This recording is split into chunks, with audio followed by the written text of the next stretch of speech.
I'm in Europe right now, and before I left, I needed to make sure I had the right stuff to charge my phone and other electronics. And I went ahead and I bought this adapter where it's got the two different plugs, or the two little deals that fit into their outlets over here. And then I got a three-way splitter.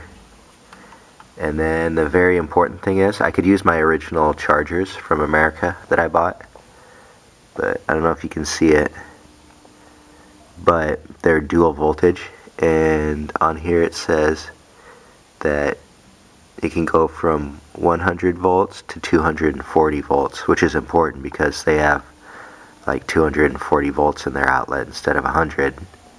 And if you don't have the dual voltage charger, it'll blow up or start on fire or something.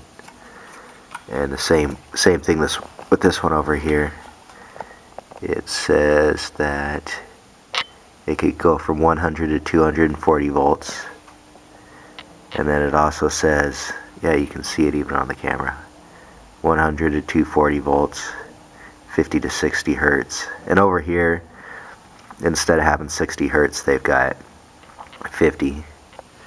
So it might not be the same in all countries, but that's the way it is in the country I'm in right now. So it works pretty good. Or it hasn't blown up yet, so I'm pretty happy.